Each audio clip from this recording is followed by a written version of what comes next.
प्यारे मित्रों नमस्कार। आपका हमारे इस वीडियो लेक्चर में बहुत बहुत स्वागत है। आज हम लोग द्विघात समीकरण के मूल के बारे में, मूलों की प्रकृति के बारे में समझेंगे। तो आप वीडियो में अंत तक हमारे साथ बने रहें और एकाग्रता पूर्वक केवल हमारी बातों पर ध्यान दें। द्विघात समीकरण के मूलों की प्रकृति, nature of roots of quadratic equation. देखिए, माना द्विघात समीकरण x square plus b x plus c बराबर 0 है। हम लोग द्विघात समीकरण में मानक रूप इसको कहते हैं, जहां ए बी सी बिलोंग कर रहा है आर में, मतलब ए बी सी वास्तविक संख्या कोई भी हो सकता है माइनस प्लस में, ठीक है। तथा ए नॉट इक्वल टू 0, मतलब हम लोग जानते हैं कि ए नॉट इक्वल टू 0 होगा। तो ध्यान देंगे, तो आपको सूत्र याद रखना है, विवेचक विविक्तर डी का मान, डी का मतलब भी आपको समझा दिया जाएगा। विवेचक यानी विविक्तर डी बराबर सूत्र होता है बी स्क्वायर माइनस 4ac। आप जरूर याद रखें, विवेचक डी का मान कितना होता है, बी स्क्वायर माइनस 4ac। प्यारे मित्रों, अब हम लोग को क्या समझना है, यदि d का वैल्यू, प्यारे मित्रों हमारी बात को ध्यान से समझे, d कैसे निकलेगा ये हम लोग जानेंगे। और अब हम लोग इसको समझने के बाद द्विघात समीकरण का विवेचक है d, द्विघात समीकरण के मूलों की प्रकृति। तो आइए समझते हैं। देखिए मित्रों, आप ध्यान दें थोड़ा सा हमारी बात को। तो यदि d का आंसर, यदि d का आंसर मतलब बी स्क्वायर माइनस 4ac का आंसर 0 से बड़ा आएगा तो द्विघात समीकरण के दो हल होंगे और दोनों वास्तविक व समान मतलब अलग अलग होंगे। d बराबर 0, अगर d का आंसर 0 आएगा तो वे वास्तविक और समान होंगे, और d का आंसर अगर 0 से छोटा मतलब माइनस में आ जाएगा तो उसका कोई हल, कोई वास्तविक मूल नहीं होगा। आप कृपया कर हमारे साथ यहाँ बोर्ड पर ध्यान दें। जैसे एक समीकरण है 2x square plus 6x plus 8, ठीक है।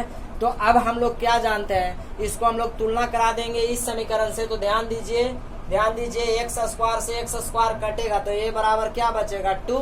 उसी तरह एक्स से एक्स कटेगा तो बी बराबर क्या बचेगा 6, और फिर सी बराबर कितना आ जाएगा 8। तो यहाँ से डी बराबर सूत्र लगाएंगे। मित्रों ध्यान दीजिए, डी बराबर सूत्र लगाएंगे तो B square minus 4ac, B के जगह पर कितना है 6 के होल स्क्वायर माइनस 4 गुने ए के जगह पर 2 और सी के जगह पर 8 है। आप ध्यान से देखिए, तो 6 छके कितना हो गया 36, और माइनस में 8 दूना के 16 और 16 चौके 64। आप प्यारे मित्रों यहाँ देखिए, अगर आप यहाँ घटाइएगा तो 14 में 6 जाएगा, 8 आएगा, 5 में 3 जाएगा, 2 यहाँ माइनस में आ गया। तो जब माइनस में आ जाए, क्या माइनस में आ जाए, तो हम लोग d बराबर है तो लिखेंगे d 0 से, देखिए d से 0 बड़ा है, और अगर यह माइनस में आ जाएगा तो हम लोग कहेंगे कि इसका कोई हल नहीं है, यानी कोई वास्तविक मूल नहीं है। फिर से समझे, इसका कोई वास्तविक मूल नहीं है, इस बात का आप ध्यान दें। एक और समीकरण को हम आपके लिए रखते हैं, आप इसको ध्यान पूर्वक देख करके सीखिए, तब आपको ज्यादा समझ में आएगा। तो अगला हम लोग देखते हैं। देखिए, एक समीकरण आपके सामने दिया गया है 2x square minus 6x plus में 3 बराबर 0।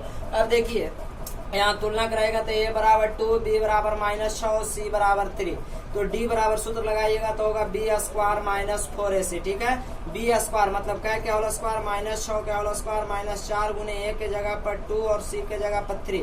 तो देखिए 6 छक्का 36, माइनस में 4 दूना के 8, 8 के 24, बराबर में क्या आया 12, डी का मान 12। तो डी बराबर 12 आने का मतलब है, इसलिए डी जो है 0 से क्या है, बड़ा है। डी क्या है, 0 से बड़ा। तब हम लोग कहेंगे कि वास्तविक है वास्तव समान। इसको दो आंसर आएगा, मतलब इसको तोड़ेंगे तो 2 मूल आएगा, मतलब 2 एक्स का आंसर आएगा, ठीक है। सभी द्विघात समीकरण के 2 आंसर।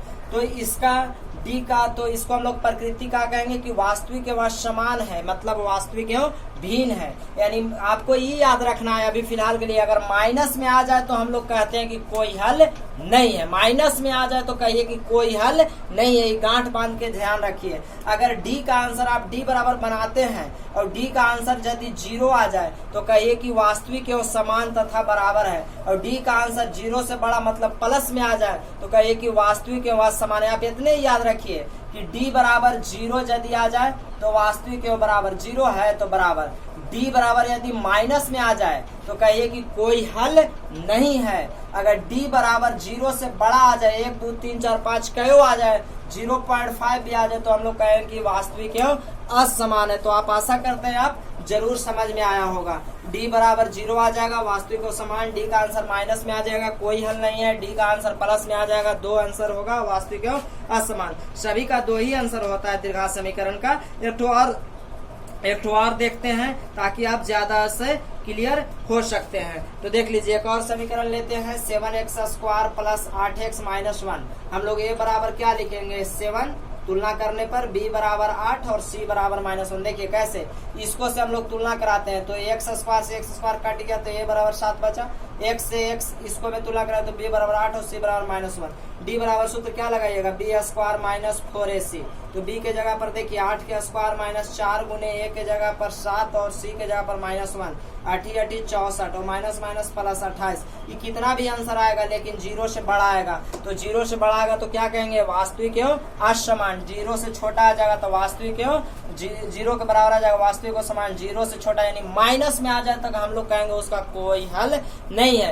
यह आपको जरूर से जरूर विवेकतर डी का मान याद रखना है। तो आप इस बात को जरूर बखूबी से समझ लें, नहीं तो आपको थोड़ा सा इसको में परेशानी का सामना होगा। तो आइए प्यारे मित्रों अब हम लोग अपने चैप्टर में आगे बढ़ते हैं और इसके आधार पर प्रश्नों को हल करते हैं। तो हम लोग चल रहे थे एक्सरसाइज 4.2 और वहाँ हम लोग का पढ़ाई चल रहा था 15 तक हो गया था। 16 का क्वेश्चन है पूर्ण वर्ग बनाकर। पूर्ण वर्ग बनाने के लिए आपको इन सूत्रों का ज्ञान होना बहुत आवश्यक है। तो आइए अब हम लोग पूर्ण वर्ग बनाने की विधि पर बात करते हैं। तो इस वीडियो में मैं आपको पूर्ण वर्ग बनाने की विधि को भी बता रहा हूँ। तो आइए आप वीडियो में अंत तक बने रहें।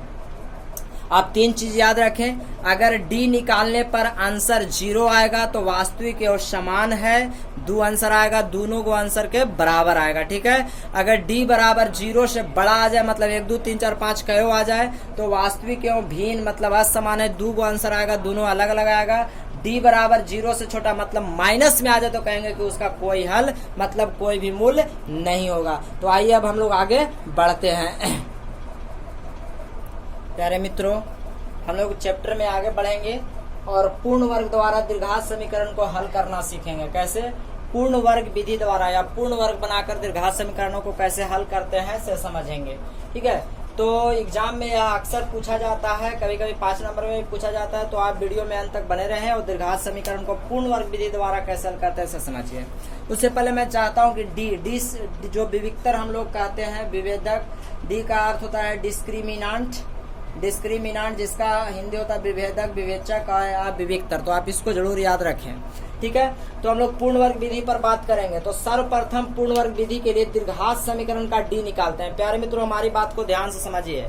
सबसे पहले द्विघात समीकरण का डी निकालेंगे। क्या निकालेंगे? डी। अगर डी निकालने पर सुनिएगा, डी निकालने पर अगर निगेटिव मान आ जाए, क्या निगेटिव मतलब माइनस में आ जाए यानी कोई हल नहीं आ जाए तो हम लिखेंगे द्विघात समीकरण को पूर्ण वर्ग द्वारा हल नहीं किया जा सकता। पूर्ण वर्ग द्वारा हल तभी होगा जब आंसर वह 0 या 0 से अधिक आए। तो ये बात को आप जरूर याद रखिएगा कि माइनस में आएगा तो पूर्ण वर्ग विधि द्वारा हल नहीं करेंगे। तो सबसे पहले हम लोग द्विघात समीकरण के क्या निकालेंगे? डी निकालेंगे। दूसरा स्टेप x स्क्वायर के गुणांक से सभी पदों में भाग देंगे।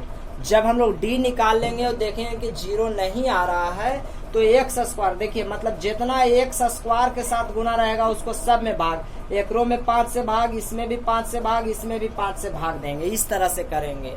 अगला पहला हमने कहा डी निकालेंगे। डी अगर माइनस में नहीं आएगा तब, अगर माइनस में आ जाएगा तो कोई हल नहीं है, सीधा लिख देंगे, ठीक है। और उसका पूर्ण वर्ग विधि द्वारा हल नहीं होगा। फिर समझिएगा डी का आंसर माइनस में आ जाएगा तो सीधा लिखेंगे पूर्ण वर्ग विधि द्वारा हल संभव नहीं है।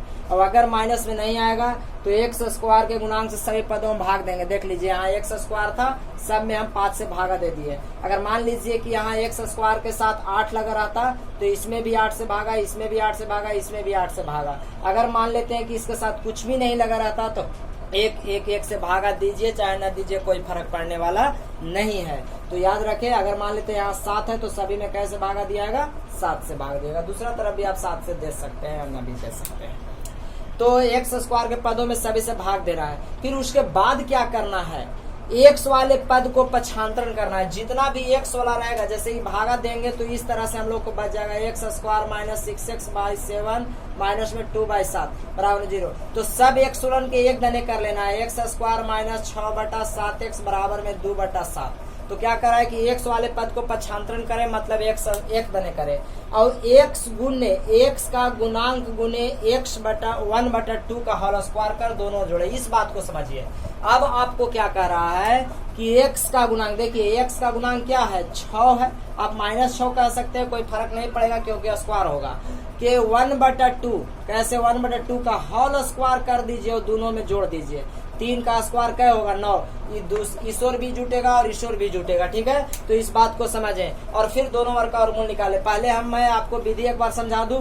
पहले हम लोग को डी निकालना है। डी अगर माइनस में आएगा तो हल नहीं होगा, प्लस में आएगा तो हल होगा, ठीक है। फिर हम लोग को अगर डी प्लस में आएगा तो एक्स स्क्वायर के गुणांक से, मतलब एक्स स्क्वायर के साथ जा रहेगा, सभी पद में भाग देंगे। फिर एक्स वाला के 1 देने करेंगे, बिना एक्स वाला के 1 देने करेंगे। फिर अगला नियम है कि एक्स के गुणांक, मानो एक्स में जितना से गुना रहेगा ओकरा में 1/2 से गुना करके स्क्वायर करेंगे और दोनों और क्या करेंगे, जोड़ देंगे, ठीक है। फिर उसके बाद उसका वर्गमूल निकालेंगे। तो अब मैं आपको इस वीडियो पर, इसके आधार पर मैं आपको एक्सरसाइज 4.2 में लिए चलता हूं। क्वेश्चन नंबर 16, 17, 18 पूर्ण वर्ग विधि द्वारा हल करने के प्रश्न दिए गए हैं। तो आप वीडियो में अंत तक बन करके और अगले वीडियो में इसके एग्जाम्पल को देखिए और आप खुद ही प्रश्नों को हल करने का कोशिश करिए। तो आशा करते हैं आप इस वीडियो के माध्यम से जरूर उन प्रश्नों को हल कर पाइएगा। अब इस वीडियो के माध्यम से मैं आपसे एक सवाल पूछता हूँ, जिसका उत्तर आप हमें कमेंट बॉक्स में जरूर दें। तो आज का हमारा सवाल है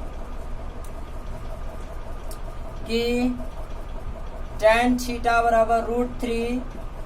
तो थीटा का मान है, पहला में 90 डिग्री, दूसरा में पहला चॉइस 90 डिग्री, बी चॉइस में 45 degree, C choice 30 degree, D choice 60 degree. तो आप अपना उत्तर हमें कमेंट बॉक्स में जरूर दें और आप आगे का वीडियो जरूर देखें, जिससे आप इन प्रश्नों को हल कर पा सकते हैं। तो क्वेश्चन नंबर 16 से लेकर 18 तक पूर्ण वर्ग विधि द्वारा है। तो आप वीडियो में अंत तक जरूर बन रहे हैं। और कल के वीडियो में आपको विवेचक डी का मतलब विवेक्तर का हल कराया जाएगा, यानी आपको मूल x का सूत्र -b द्विघात समीकरण को सिद्ध करा के दिखाएंगे। तो आप वीडियो में अंत तक जरूर बन रहे हैं और अगला वीडियो आप जरूर देखें।